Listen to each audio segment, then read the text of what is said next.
നമസ്കാരം. നമ്മൾ ഇന്ന് പ്ലസ് ടു സുവോളജിയിലെ മോളിക്കുലർ ബേസ് ഓഫ് ഇൻഹെറിറ്റൻസ് എന്ന ചാപ്റ്ററിലെ ട്രാൻസ്ഫോമിംഗ് പ്രിൻസിപ്പിൾ പഠിക്കാൻ പോകുന്നത്.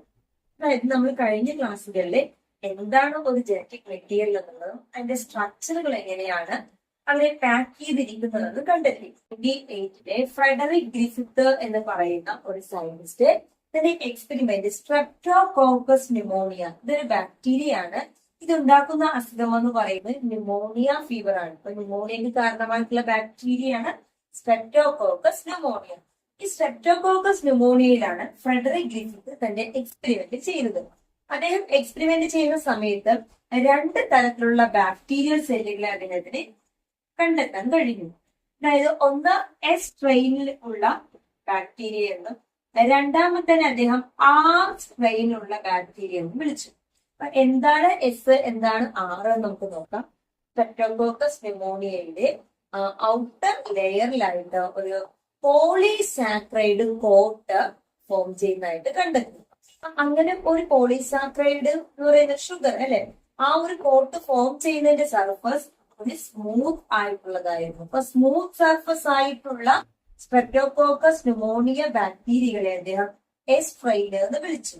എന്നാൽ അത്തരത്തിലൊരു പോളിസാക്രൈഡ് കോട്ട് ഇല്ലാതിരുന്ന ബാക്ടീരിയകൾ അതെങ്ങനെയായിരിക്കും? അത്ര സ്മൂത്ത് ആയിരുന്നില്ല, റഫ് ആയിരുന്നു. അതുകൊണ്ട് തന്നെ ഇവരെ ആ സ്ട്രെയിൻ ബാക്ടീരിയ എന്ന് വിളിച്ചു. അപ്പോ ഫ്രെഡറിക് ഗ്രിഫിത്ത് സ്ട്രെപ്റ്റോകോക്കസ് ന്യൂമോണിയയിൽ എക്സ്പെരിമെന്റുകൾ നടത്തുന്ന സമയത്ത് രണ്ട് തരത്തിലുള്ള ബാക്ടീരിയകളെ കണ്ടെത്തി. ഒന്ന് എസ് സ്ട്രെയിൻ എന്നും രണ്ടാമത്തേനെ ആർ സ്ട്രെയിൻ എന്നും വിളിച്ചു. അദ്ദേഹം ചെയ്ത എക്സ്പെരിമെന്റ് എന്ന് പറയുന്നത് മൈസിലായിരുന്നു. അപ്പൊ എലികളിലാണ് അദ്ദേഹം എക്സ്പെരിമെന്റ് നടത്തിയത്. അപ്പൊ ഈ എലികളിൽ അദ്ദേഹം എന്ത് ചെയ്യുന്നു? സ്ട്രെപ്റ്റോകോക്കസ് ന്യൂമോണിയ വിഭാഗത്തിലുള്ള ബാക്ടീരിയകളെ അദ്ദേഹം ഇൻജെക്ട് ചെയ്യുന്നു. അങ്ങനെ ഇൻജെക്ട് ചെയ്യുന്ന സമയത്ത് അദ്ദേഹം കണ്ടെത്തിയ ചില ഒബ്സർവേഷനുകളാണ് ഈ ഒരു പ്രിൻസിപ്പിളിലേക്ക് എത്തിച്ചേരുന്നത്. അതായത് ഏതോ ചില ഘടകങ്ങള് ആ സെല്ലിൽ നിന്ന് ട്രാൻസ്ഫോം ചെയ്യപ്പെടുന്നുണ്ട്. എന്താണ് എക്സ്പെരിമെന്റ് എന്ന് നമുക്ക് നോക്കാം. ഫ്രെഡറിക് ഗ്രിഫിത്ത് തന്റെ എക്സ്പെരിമെന്റിനായി സ്ട്രെപ്റ്റോകോക്കസ് ന്യൂമോണിയ സെലക്ട് ചെയ്തു എന്ന് നമ്മൾ പറഞ്ഞു. അത് തന്നെ എസ് സ്ട്രെയിന് ആർ സ്ട്രെയിന് എന്ന് രണ്ട് വിഭാഗത്തിലുണ്ടോ എന്ന് പറഞ്ഞു. അപ്പൊ എന്തുകൊണ്ടാണ് അദ്ദേഹം അതിനെ എസ് സ്ട്രെയിന് ആർ സ്ട്രെയിൻ ആക്കിയെന്ന് ചോദിച്ചാൽ, അദ്ദേഹം എക്സ്പെരിമെന്റ് ചെയ്യുന്നതിന് വേണ്ടി എലികളുടെ ശരീരത്തിലെ സ്ട്രെപ്റ്റോകോക്കസ് ന്യൂമോണിയെ ഇൻജെക്ട് ചെയ്യുന്നുണ്ടായിരുന്നു. അപ്പോൾ സ്ട്രെപ്റ്റോകോക്കസ് ന്യൂമോണിയ ബാക്ടീരിയ പ്രവേശിച്ചു കഴിഞ്ഞാൽ സ്വാഭാവികമായും അവിടെ ന്യൂമോണിയ ഫീവർ ഉണ്ടാകുകയും മൈസ് ഡെത്ത് സംഭവിക്കുകയും ചെയ്യുന്നു. എന്നാൽ ചില സ്ട്രെപ്റ്റോകോക്കസ് ന്യൂമോണിയ ബാക്ടീരിയ ഇൻജെക്ട് ചെയ്യുന്ന സമയത്ത് അതിന് ആ ഒരു ഡെത്ത്, ന്യൂമോണിയ ഫീവറും ഉണ്ടാകുന്നുമില്ല, ഡെത്ത് സംഭവിക്കുന്നുമില്ല. അങ്ങനെയാണ് അദ്ദേഹം ആ രണ്ട് ടൈപ്പിലുള്ള ബാക്ടീരിയകൾ ഉണ്ട് എന്ന് കണ്ടെത്തിയത്. അതിൽ ഒന്നാം സർഫസ് ആയിട്ടുള്ള കോട്ട്, സർഫസിലെ ഒരു പോളിസാക്രൈഡ് കോട്ട് ഉള്ളതിനെ എസ് സ്ട്രെയിൻ എന്നും ഇല്ലാത്തതിനെ ആർ സ്ട്രെയിൻ എന്നും കൊടുത്തത്.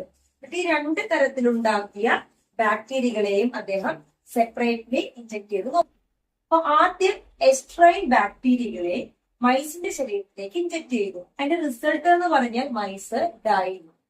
എന്നാൽ ആർ സ്ട്രെയിൻ വിഭാഗത്തിലുള്ള ബാക്ടീരിയകളെയാണ് മൈസിലേക്ക് ഇൻജെക്ട് ചെയ്യുന്നതെങ്കിൽ മൈസ് ലീവ്.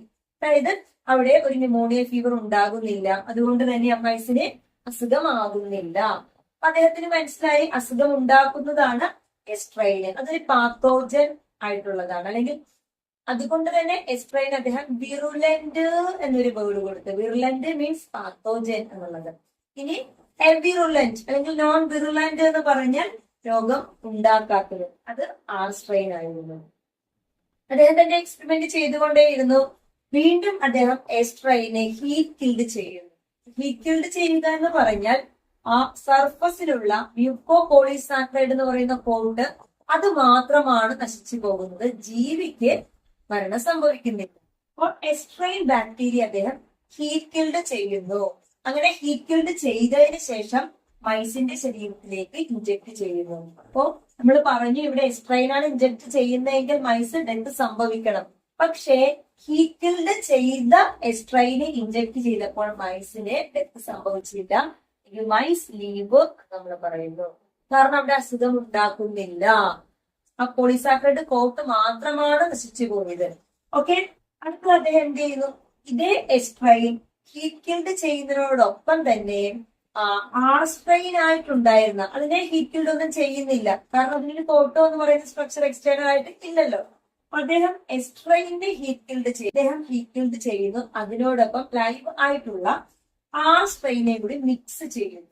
എന്നിട്ട് അദ്ദേഹം വീണ്ടും മൈസിന്റെ ശരീരത്തിലേക്ക് ഇഞ്ചെക്ട് ചെയ്യുന്നു. നമ്മൾ പഠിച്ചതാണ്, എസ്ട്രെയിൻ ഇഞ്ചെക്ട് ചെയ്താലാണ് അസുഖം ഉണ്ടാകുകയുള്ളൂ, ആർ സ്ട്രെയിൻ ഇഞ്ചെക്ട് ചെയ്താൽ അസുഖം ഉണ്ടാകുന്നില്ല. അതേപോലെ തന്നെ ഹിറ്റിന്റെ സ്ട്രെയിൻ ആണെങ്കിലും ഇതൊക്കെ സംഭവിക്കുന്നില്ല. പക്ഷെ ഇവിടുത്തെ റിസൾട്ട് മൈസ് ഡൈ ആയിരുന്നു. അതിന് ന്യൂമോണിയ ഉണ്ടാകുകയും മൈസിന് ഡെത്ത് സംഭവിക്കുകയും ചെയ്തു. അപ്പൊ എങ്ങനെ ഇത് സംഭവിച്ചു? ഹീറ്റ് ആയിട്ടുള്ള എസ്ട്രെയിനും ലൈവ് ആർ സ്ട്രെയിനും ആയിരുന്നു. അപ്പൊ ഈ ന്യൂമോണിയ എന്ന് പറയുന്ന ഫീവർ ആകുന്നതിന് ഇവിടെ ഹീറ്റ് എസ്ട്രെയിനിൽ ഉണ്ടായിരുന്ന ഏതോ ചില പദാർത്ഥങ്ങൾ ആർ സ്ട്രെയിനിലേക്ക് കൈമാറ്റം ചെയ്യുന്നു. എന്നിട്ട് ഈ ആർ സ്ട്രെയിൻ ലൈവ് ആയിട്ടുള്ളതിനെ എന്ത് ചെയ്യുന്നു? അത് ഒരു പോളിസാക്കറൈഡ് കോട്ട് സെക്രീറ്റ് ചെയ്യുന്നതിനുള്ള ഘടനയാക്കി മാറ്റുന്നു. ദാറ്റ് മീൻസ് ഈ ആർ സ്ട്രെയിൻ എന്തായി മാറുന്നു?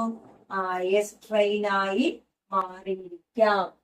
അപ്പൊ അതുകൊണ്ടാണ് ഈ എസ്ട്രെയിനിൽ ഉണ്ടായിരുന്ന ഫാക്ടേഴ്സുകള് ആർ സ്ട്രെയിനിലേക്ക് കൈമാറ്റം ചെയ്ത് ആർ സ്ട്രെയിന് ആ ഒരു കോട്ടിനെ സെക്രീറ്റ് ചെയ്ത് അതിന്റെ സ്ട്രക്ചർ എസ്ട്രെയിൻ ആയിട്ട് മാറി.